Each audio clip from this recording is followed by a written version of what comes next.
तो चैप्टर है arithmetic progression,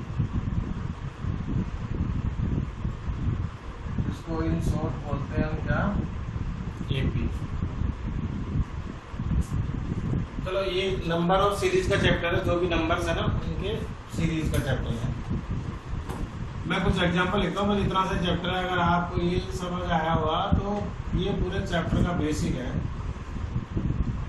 मैं यहाँ पे कुछ नंबर लिख रहा हूँ और आपको ये देख के बताना है कि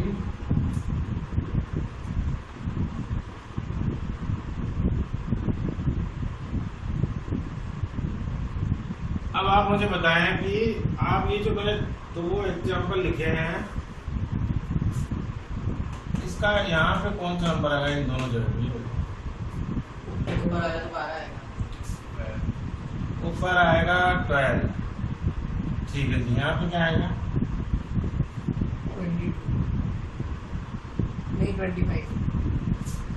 22, कोई बोल रहा है 25। हाँ जी, आपका क्या आंसर है?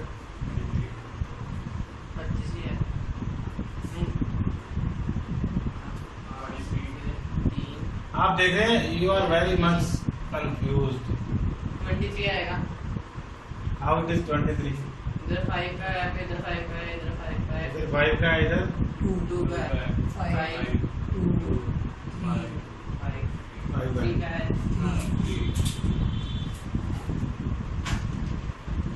तो कुछ क्वेश्चंस ऐसे हैं जो रिलेटेड टू इसी टॉपिक से मैं बात करूं। दूसरा एग्जांपल देखो, जैसे मेरी सैलरी अभी 10,000 रुपीज है ना, और कभी मेरी सैलरी बढ़ जाती है, दो क्वेश्चन दो यहाँ पे, कभी मेरी सैलरी बढ़ जाती है 500 रुपीज हर साल, कभी 600 बढ़ जाती है, कभी 800 हो जाती है, कभी 200 बढ़ती है। अब मैं आपसे पूछूं कि मेरी सैलरी 8 साल बाद कितनी होगी, तो यू कांट आंसर, कारण कि पता ही नहीं कि आपके 500 बढ़ेगी कि 200 जो है सैलरी इंक्रीज होगी कि 300 होगी। लेकिन मैं बोलूँ कि मेरी अभी सैलरी 10,000 है और हर साल मेरी सैलरी कितनी बढ़ जाती है? 500। तो 3 साल बाद कितनी हो जाएगी?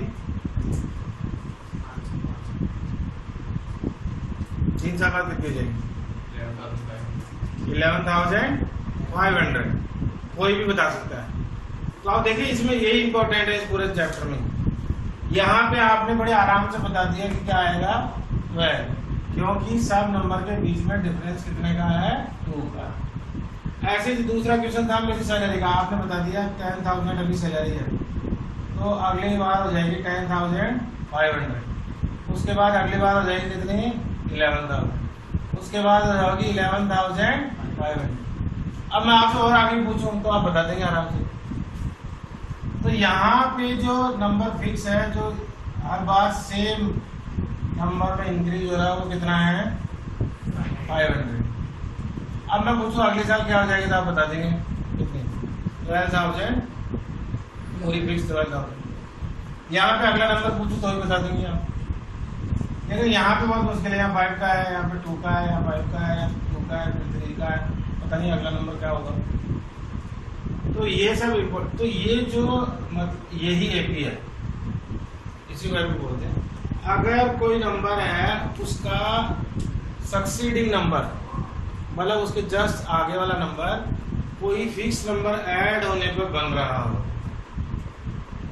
तो जो नंबर ऑफ सीरीज है उसको हम क्या बोलेंगे? तो number of series are in AP. अब कुछ सॉल्व करने के लिए अभी आपने क्या किया, इसको बताने के लिए क्या किया, यहाँ तक बताने के लिए क्या किया आपने? ऐड। पहले आपने सोचा अगली ऐड फिर हो जाएगी 10,500, फिर सोचा नेक्स्ट फिर हो जाएगी 11,000, फिर सोचा नेक्स्ट फिर हो जाएगी 11,500, फिर अगले साल, अभी मैं सोचूं 20 साल बाद कितनी हो जाएगी, तो ऐसे ऐड कर करके तो बहुत प्रॉब्लम हो जाएगी। तो इसी कॉन्सेप्ट को हम पढ़ेंगे कि हम कोई सी भी टर्म हमें इस तरह की हो जिसमें फिक्स नंबर ऐड हो रहा हो और जिसके हमें कुछ नंबर पता हो, तो हम कोई सा भी नंबर तुरंत बता सके सॉल्व करके, वही इस चैप्टर में। जैसे इसमें मैं बोलूँ कि इसकी जो है 23rd टर्म कौन सी होगी या 99 टर्म्स कौन सी होगी, ऐसे में पूछूँ मेरी 100 साल बाद कितनी सैलरी होगी, तो आप ऐसे 500 ऐड करके तो बहुत मुश्किल हो जाएगी। तो यही इस चैप्टर में है जिसको हम पढ़ेंगे। तो यहाँ पे कुछ टाइम है, मैं इसी एग्जाम्पल को लिख रहने देता हूँ, आपको समझाता हूँ। ये नंबर ऑफ सीरीज दो तरह की होती है, फिनिट और इनफिनिट। फिनिट सीरीज जब होगी जब यहाँ पे लिखा हुआ हो, और ये इनफिनिट कब होगी जब यहाँ पे क्या लिखा हुआ हो, डैश डैश डैश। इसका मतलब आगे भी चल रही है 12, 14, 16। फिनिट सीरीज का मतलब है जब हमें ये फर्स्ट टर्म और लास्ट टर्म दोनों पता हो। ऐसी सीरीज को कौन सी सीरीज बोलते हैं? ये फर्स्ट टर्म। अब यहाँ पे अब हम टर्म्स की बात कर लेते हैं। किसी भी एपी की ये होती है फर्स्ट टर्म। क्या होती है? ये कौन सी टर्म हो गई? Second term. ये थर्ड, ये फोर्थ, ये फिफ्थ, ये सिक्स्थ। फर्स्ट टर्म को बोलते हैं हम A1। अगर मैं इनको ऐसे लिखूं नंबर के बिना, तो सेकंड टर्म होती है A2, थर्ड टर्म होती है A4, और ऐसे कहाँ तक AN तक नंबर ऑफ टर्म्स कुछ भी हो सकती है, 6, 7, 8, 9, 10। अब ये जो A1 है उसको हम बोलते हैं A। हम समझ रहे हैं? A मतलब किसी का जो A1 है वो उसको बोलते हैं A मतलब फर्स्ट टर्म। और इनके बीच में जो डिफरेंस आएगा, कॉमन डिफरेंस, उसको बोलते हैं हम D। क्या बोलते हैं? Common difference. उसका नाम क्या है? Common difference. और अब इसमें कितनी टर्म्स है? 6, 7 भी हो सकती है, 8 भी हो सकती है। तो यहाँ पे एक और यूज होता है एन यूज होता है। N is for number of terms. इसमें लिखा ना एन, यहाँ पे A5 लिख दो तो क्या बन जाएगी? Fifth term. मतलब एन की जगह मैंने क्या लिख दिया? 5, तो कौन सी टर्म बन गई? Fifth term. अब आप इसको देखें तरीके से इसको, तो ये जो A1, A2, A3, A4 है, इसको मैं कैसे लिख सकता हूँ? सबसे पहले तो हमें चेक करना होगा कि जो गिवन नंबर है वो एपी में है या नहीं। अगर पहले से लिखा हुआ हो कि नंबर एपी में है तो हमें कुछ चेक नहीं करना है, इसका मतलब पहले से एपी में ही है। जैसे मैंने जो लिखा रखा है वो सब एपी में है। लेकिन अगर ये पूछा गया है कि ये बताओ कि एपी में है या नहीं, तो ये कौन डिसाइड करेगा ये एपी में है या नहीं?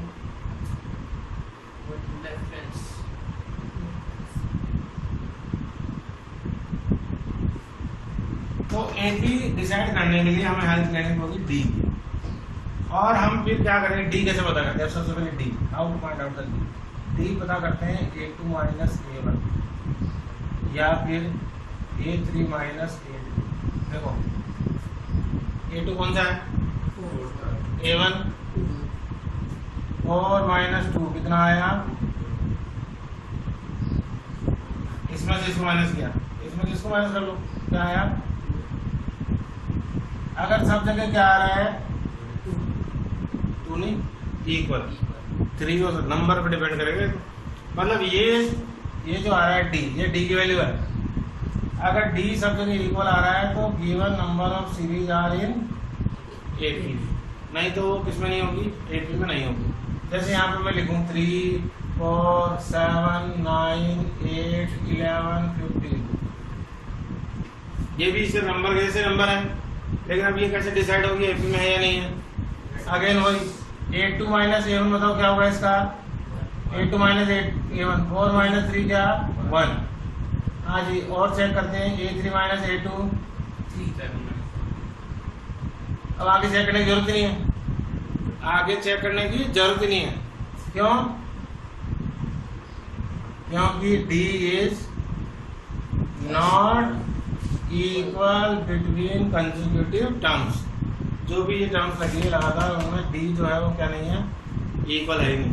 इसमें सारे में बताना पड़ेगा? नहीं, दो करके बताना है। अरे आप जहाँ पे पता लगेगा आपको कि इक्वल नहीं है वहीं पर रुक जाओ। नहीं, उस वाले में अगर सब सारे बताने नहीं, सारे नहीं बताने हैं। उससे रुके तो ये तो हाँ, ऐसे क्वेश्चन लिखे होते हैं।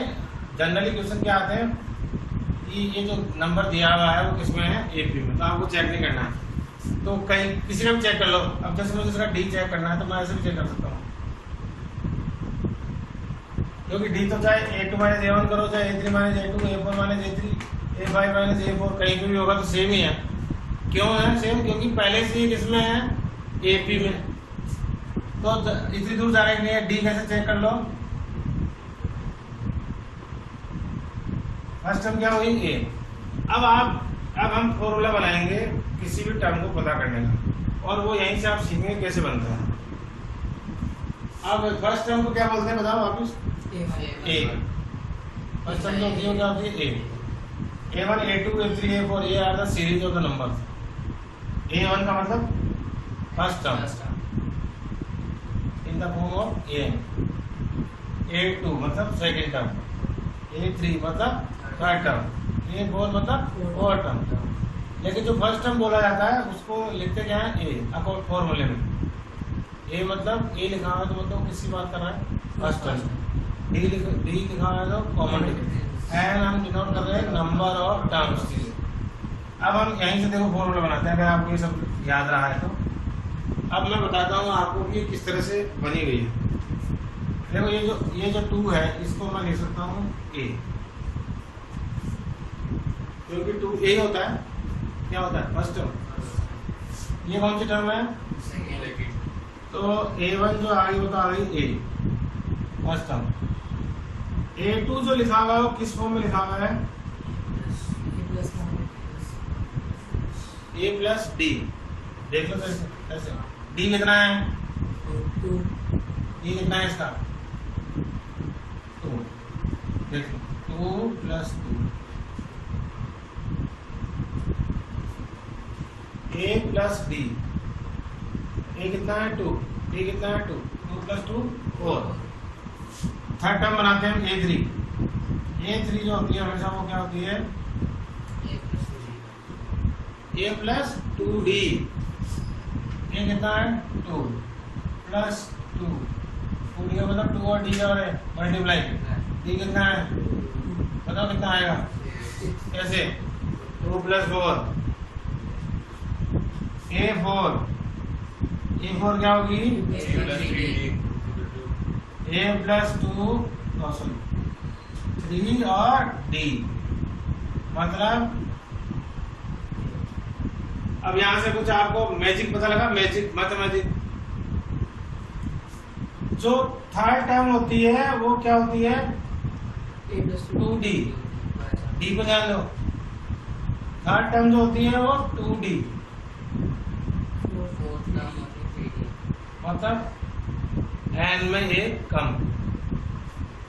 अगर an की जगह मैं लिखूं A4 तो क्या आएगा,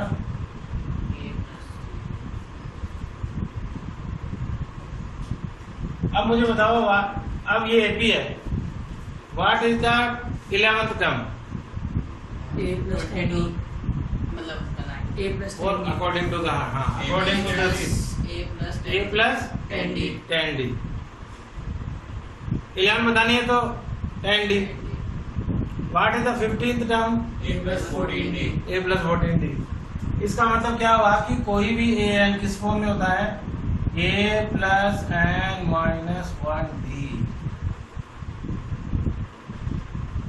ये जो मैंने जो लिखा है वो किस फॉर्म में है, A plus n minus 1D। कैसे चेक कर लें, जैसे 8 11 n की जगह क्या लिख दिया मैंने, तो देखो A प्लस n की जगह क्या था 11, तो क्या है 11 माइनस 1 10, A प्लस 10D आ गया। तो ये एक फॉर्मूला बन गया, क्योंकि सारे हमने अभी भी समझे कि इसी सीरीज में होते हैं। तो कोई भी an मतलब नंबर ऑफ टर्म पता करनी हो, A5 मतलब कौन सी टर्म पता कर रहे हैं, 5th टर्म, A8 मतलब मैं इस एमपी की कौन सी टर्म बता रहा हूँ, 8th टर्म। लेकिन देखो इंपॉर्टेंट रोल किस किस का है, पूरे चैप्टर में इनका इंपॉर्टेंट रोल है। सबसे पहले ए तो पता ही होना चाहिए, अगर ए नहीं पता होगा तो एपी शुरू ही नहीं, बनेगा ही नहीं एपी। अगर मुझे इसका फर्स्ट टर्म पता नहीं हो तो मैं आगे की टर्म कैसे बताऊंगा? और आगे की टर्म बताऊंगा, फर्स्ट टर्म बताने से भी काम नहीं चलेगा। मुझे क्या नहीं पता हो? डी। तो मैं कैसे बताऊंगा डी प्लस करके माइनस करके? तो तो ये इस चैप्टर का बेसिक है। तो अभी जो हमने समझा है उसको हम सॉल्व करते हैं आपकी बुक से एग्जाम्पल लेके। आप देखिए जो एग्जाम्पल 1 है उसको सॉल्व करते हैं यहाँ पे। आप बहुत इजी टॉपिक आपको अंडरस्टूड हो जाएगा। एग्जाम्पल 1 है फॉर द एपी, जो क्वेश्चन दिया है for the AP 3/2 1/2 comma -1/2 comma -3/2। ये एपी ऑलरेडी गिवन है, हमें बताना है write the first term and common difference D. पता है? हाँ अभी बताया। What is the first term? First term कौन सी होगी? 3/2। और कॉमन डिफरेंस बताना है डी। और अभी मैंने बताया वो डी कैसे फाइंड आउट करते हैं। ये ऑलरेडी एपी में है, तो a2 minus a1 means 3/2 minus 1/2। दोनों फ्रैक्शन में है तो एलसीएम लेंगे, तो एलसीएम 2 ही आने वाला है। तो इट बिकम्स 3 माइनस 1/2 तो इक्वल टू 2/2 और इट इज इक्वल टू 1। तो बहुत इजी क्वेश्चन है। देखिए ये स्टार्टिंग जो है वो बेसिक एक्सरसाइज है, इसलिए आपसे यही प्रैक्टिस कराई गई है ताकि आपको ए बी डी और इनके बारे में जो है पता लग सके। क्वेश्चन नंबर 2 देखिए बहुत इजी है। जितने तरह के एग्जाम्पल है, एग्जाम्पल इसलिए सोल्व कर रहा हूं मैं, जितने तरह के एग्जाम्पल है उसी तरह के क्वेश्चन है 5.1 में। एग्जाम्पल 2 है विच of the following list of common number from the AP. आपको ये बताना है कि कौन सा नंबर इनमें एपी में है और कौन नहीं है। और अगर एपी में है तो write down the next 2 terms. First example second का फर्स्ट स्टेप एपी गिवन है। एपी नहीं बोल सकते क्योंकि एपी हम फाइंड आउट करेंगे कि एपी में है या नहीं है। कोई भी नंबर जो है वो दिए हुए 4, 10, 16 और 22। और आपको पता है एपी में है या नहीं, इसको चेक करने के लिए हम डी पता करेंगे a2 माइनस a1 की हेल्प से। तो it is equal to 10 minus 4 equal to 6। चलो आगे नेक्स्ट टर्म में चेक करते हैं, that is a3 minus a2। तो that is become 16 minus 10 again equal to 6। एक और जो है सीरीज में नंबर दिया ना उसके आगे चेक करते हैं, तो वो हो गया a4 माइनस a3 और वो इक्वल टू हो गया 22 माइनस 16 इक्वल टू 6। आप देख रहे हैं कि डी जो है वो सब टर्म के बीच में जो कॉमन डिफरेंस है वो इक्वल है। इट मीन्स आप यहां लिख सकते हैं D is equal,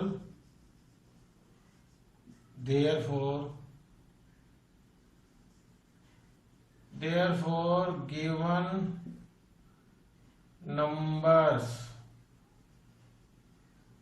are in AP। अगर आपको ये लगे कि डी इक्वल है तो नंबर एपी में हो सकते हैं।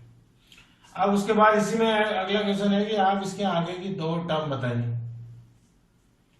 ऑलरेडी आप देखिए फर्स्ट, सेकंड, थर्ड और फोर्थ 4 टर्म इसके अंदर है और हमें बतानी है, तो इसका मतलब 5th टर्म और 6th टर्म। नेक्स्ट 2 टर्म बतानी है, तो इसकी एपी की नेक्स्ट 2 टर्म हो गई 5th और 6th।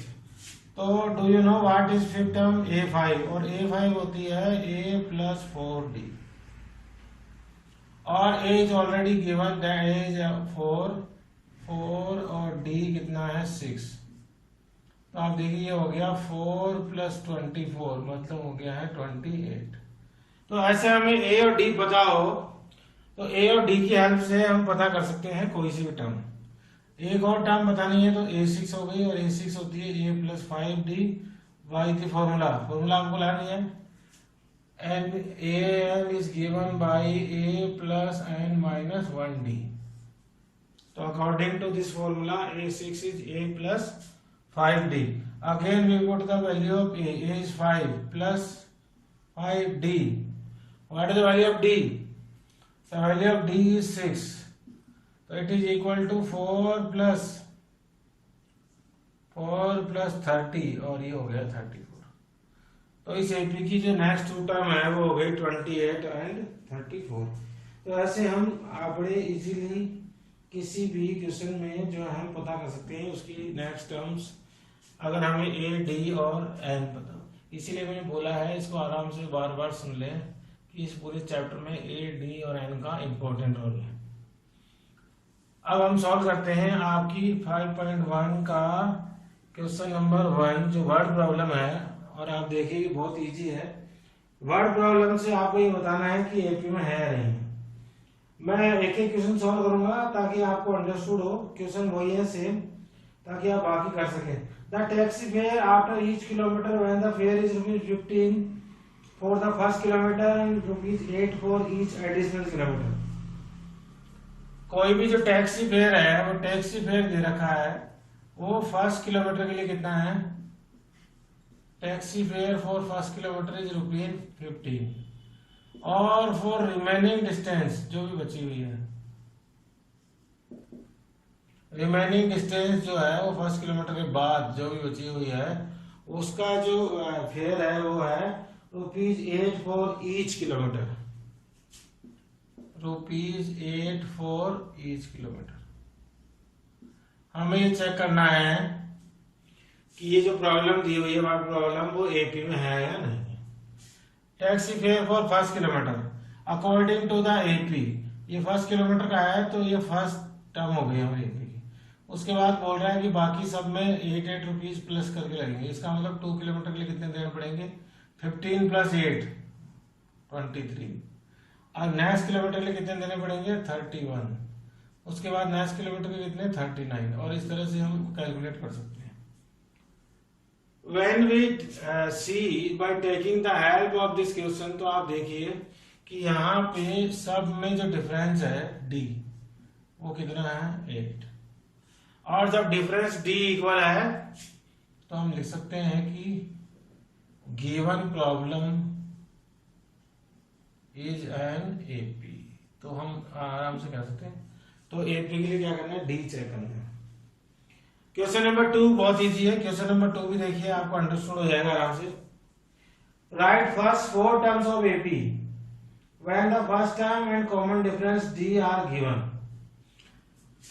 फर्स्ट का फर्स्ट सॉल्व कर रहा हूं। आपको दो चीजें दी हुई है, ए दिया हुआ है और डी दिया हुआ है 10, और हमें किसी एपी की 4 टर्म लिखनी है। हमें ए और डी पता हो तो आपको पता है एपी बन सकती है। तो जो फर्स्ट टर्म होती है A1 और वो किसके इक्वल होती है? A के, तो वो तो हो गई 10, क्योंकि जो फर्स्ट टर्म होती है वो हमेशा होती है A, तो वो हो गई 10। अब हम सेकंड टर्म पता करेंगे A2, और A2 में पता क्या होती है? A + D। तो A according to A + D, A 10 + 10 equal to हो गया 20, क्योंकि A क्या है? 10 है और D की वैल्यू 10 है, तो 10 + 10 हो गया 20। अब हम पता करेंगे थर्ड टर्म। थर्ड टर्म होती है A + 2D, मतलब 10 + 2 × 10, तो वो हो गई 30। 4 टर्म पता करनी है, तो A4 इक्वल टू हो गई A + 3D, और उसको सॉल्व करेंगे तो 10 + 3 10, और ये हो गई 40। तो it means the 4 terms are 10 20 30 और 40। तो बड़े आराम से आप बाकी क्वेश्चन कर पाएंगे कि ए और डी दिया है, तो आप first term, second term, third term, fourth term, मतलब ए और डी पता हो तो कोई सी टर्म पता हो सकती है। इन्होंने तो फर्स्ट 4 टर्म पूछी थी। उसके बाद जो नेक्स्ट क्वेश्चन है, question number 3, for the following AP right the first term and the common difference. ये क्वेश्चन वही है जो अभी अभी मैंने एग्जांपल सोल्व किया था आपके लिए, सेम उसी तरह का क्वेश्चन है। आपको बताना है फर्स्ट टर्म और कॉमन डिफरेंस, जैसे कि अभी फर्स्ट एग्जांपल सोल्व किया था। एपी है 3 1 -1 -3। एपी जो है वो गिवन है 3 1 -1 और -3। तो आपको पता ही है फर्स्ट टर्म क्या होगी? फर्स्ट टर्म होती है ए, और वो कितनी हो गई? 3। देखो कितने इजी क्वेश्चन है। और common difference that is D, और वो इक्वल हो गया 1 -3। वाई इज 1 -3, 3 -1 नहीं करना है, A2 - A1, तो दैट इज इक्वल टू -2। तो ए की वैल्यू पता होगी, डी की वैल्यू पता होगी। ऐसे आप बाकी क्वेश्चन इस थर्ड के भी आराम से कर लें।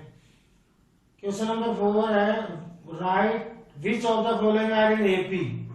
If they are from AP find the common difference and write 3 more terms. ये क्वेश्चन भी अभी मैंने एग्जांपल सॉल्व किया था उसी तरह का है। और जो फर्स्ट जो दे रखा है नंबर्स वो दे रखे हैं 2, 4, 8 और 16। हमें सबसे पहले तो ये चेक करना है, इसमें बोला है सबसे पहले चेक करो कि एपी में है या नहीं। और एपी के लिए हम पता करेंगे डी, और डी जो है वो कैसे पता होगा, a2 minus a1। When we find out the a2 minus a1 तो it becomes 2 because a2 minus a1 is 4 minus 2। Next term का डिफरेंस पता करेंगे तो वो आएगा a3 minus a2, और वो देखिए वो हो गया 8 minus 4 equal to 4। अब आपको आगे चेक नहीं करना है, आगे चेक करना चाहें तो कर सकते हैं, वरना यहीं पे खत्म कर सकते हैं। ऐसा जरूरी नहीं है कि हम सारी टर्म्स को ही चेक करें। When we check a4 minus a3 तो it becomes 8।